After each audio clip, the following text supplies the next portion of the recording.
सियासत अगर सिर्फ इसलिए किए जाए कि सिर्फ हिंदू मुसलमान करके राजनीति को चमका लिया जाए तो ये कितना सही देश के भविष्य के लिए होगा, बहुत अहम सवाल है। इस बीच गृह मंत्री ने आज राज्यसभा में जो बात कही एनपीआर को लेकर, सीए को लेकर, उसी पर हम लगातार चर्चा कर रहे हैं। शेष जी, सीधा सवाल आपसे ये कि देश के गृह मंत्री होने के नाते जिस जिम्मेदारी से आज अमित शाह ने अपनी बात कही, क्या अभी भी विपक्ष को भ्रम की स्थिति बनी रहने के लिए बाध्य रहना होगा?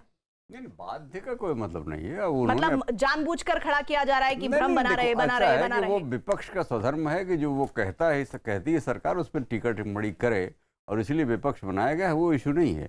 लेकिन आज उन्होंने एक बहुत साफ बात कर दी कि जो डाउटफुल वाला मामला था उसको क्लियर कर दिया। इस पर बहुत सारे बवाल खड़े हो रहे थे, तो आज ये कह के उन्होंने एक बहुत बड़ी सफाई दे दी है। और दूसरा बात कि आप लोग आ जाइए, जो चाहिए, स्टैंडिंग कमेटी के चेयरमैन है, और जो चीजें चाहिए उसको कर लीजिए। क्योंकि देखिए ऐसा मामला है कि इसमें तो बहुत सारी हिंसा की खतरा है। हिंसा आपने नमूना देख भी लिया, और सब खून कहीं भी गिरे बुरा तो होता ही है।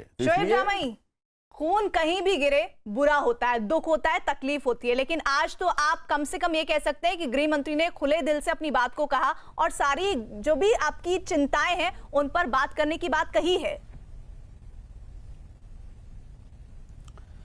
नहीं, देखिए, हम देश भर में जो आंदोलन चल रहा है और हम लोग जो आंदोलन को लेकर चल रहे हैं, उसके मकसद यही था कि सरकार पर दबाव बनाना।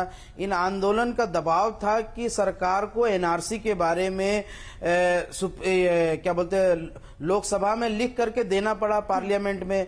इसी आंदोलन का दबाव है कि एनपीआर के बारे में जो डाउटफुल का क्लॉज था उसके बारे में अभी तक गृह मंत्री ने चर्चा नहीं की थी, लेकिन आज चर्चा करके उसके बारे में कहा कि डाउटफुल नहीं लिखा जाएगा। उन्होंने साफ तौर पर कहा कि किसी को भी डाउटफुल कैटेगरी में नहीं डाला जाएगा।